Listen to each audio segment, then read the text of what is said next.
సాహితీ మిత్రులకు నమస్కారం. వనజా తాతినేని కథల ఛానల్కు స్వాగతం. విభిన్న కథల సమాహారం వనజా తాతినేని.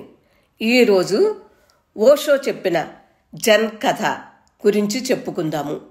సృష్టిలో ప్రతిదీ పరిపూర్ణతగా ఉండటం సాధ్యమేనా? అసలు ఏ లోపం లేకుండా ఉంటే బాగుంటుందా? ఇదిగో ఈ ఓషో చెప్పిన జన్ కథ వినండి. ఒక రాజు తోట పని నేర్చుకునేందుకు ఒక జన్ గురువు దగ్గరకు వెళ్ళాడు. ముందుగా నీవున్న చోటనే వెళ్ళి ఒక చక్కని తోటను తయారు చేయమని ఆ గురువు చెప్పారు. 3 సంవత్సరాలు గడిచాక తను వచ్చి ఆ తోటను చూస్తానని, అది కనుక సంపూర్ణంగా తయారైందే అనుకో, అప్పుడు రాజు ఆ పరీక్షలో ఉత్తీర్ణుడైనట్లేనని అంటాడు గురువు. రాజు ఈ సంపూర్ణంగా అనే పదాన్ని మొత్తంగా ఎటువంటి లోపాలు లేని విధంగా పరిపూర్ణత కలిగినది అని అర్థం చేసుకుంటాడు. వేల కొద్దీ తోటమాలులను పనిలో పెట్టి జపాన్ దేశంలోనే మిగతా తోటల కంటే మిన్నగా తన తోటను తయారు చేశాడు రాజు. ఎక్కడా వంక పెట్టేందుకు వీలు లేనంత అందంగా తయారైంది ఆ తోట. అలా 3 ఏళ్లు గడిచాయి. జన్ గురువు అన్న ప్రకారం వచ్చి ఆ తోటను చూశాడు. తన తోట ఎంత బాగుందోనంటూ మురిసిపోతున్నాడు రాజు. కానీ జన్ గురువు అంతా చూశాక అసంతృప్తి చెందాడు. సాధారణంగా మితభాషి అయిన గురువు ఏం మాట్లాడలేదు, మౌనం వహించాడు. రాజు మనసులో ఆందోళన.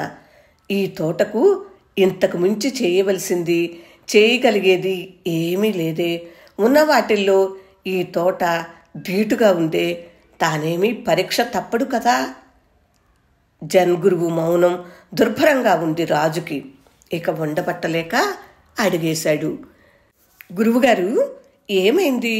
మీరు ఎందుకు ఒక్క మాట కూడా మాట్లాడటం లేదు? నా తోట మీకు నచ్చలేదా? అడిగాడు రాజు. గురువు నిదానంగా జవాబిచ్చాడు. నమ్మలేనంత పరిపూర్ణంగా ఉంది తోట. అంతా కృత్రిమంగా అనిపిస్తుంది. నిజానికి ప్రకృతిలో ఏదీ పరిపూర్ణత కలిగి ఉండదు. ఇదిప్పుడు ఎంత బాగుంది అంటే ఇక ఇందులో మెరుగుపరిచేందుకు ఏమీ మిగలలేదు. నా విచారం అంతా అదే. నేను నీకు చెప్పాను, మొత్తం అన్నీ ఉండాలి అని. నీవు సరిగ్గా అర్థం చేసుకున్నట్లు లేదు.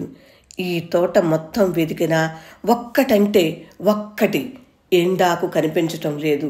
ఇదెలా సాధ్యం? లేకేం, చాలా ఉన్నాయి. మీరు వస్తున్నారని అంతా శుభ్రం చేయించాను అన్నాడు రాజు. నాకొక బకెట్ ఇవ్వండి, గురువు అడిగాడు. వెంటనే బకెట్ వచ్చింది.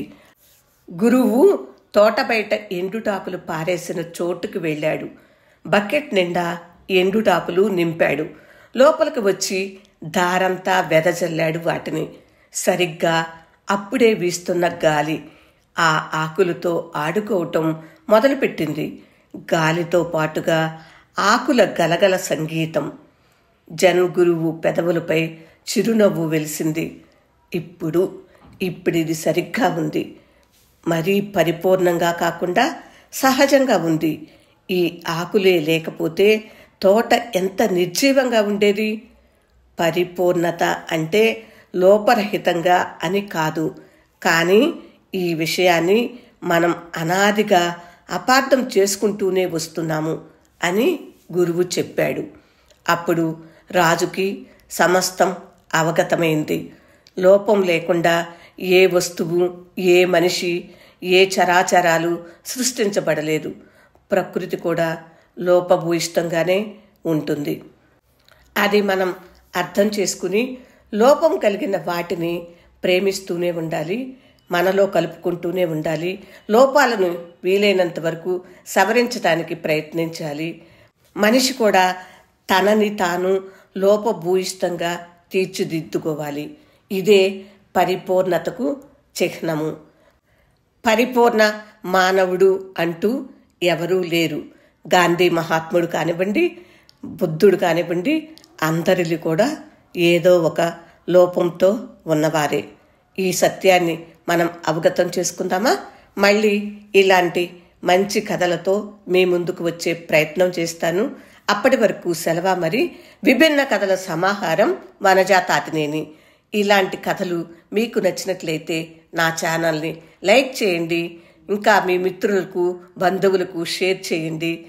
నా ఛానల్ని సబ్స్క్రైబ్ చేయనట్లయితే సబ్స్క్రైబ్ చేయండి. ఉంటాను మరి. నమస్తే. వనజా తాతినేని.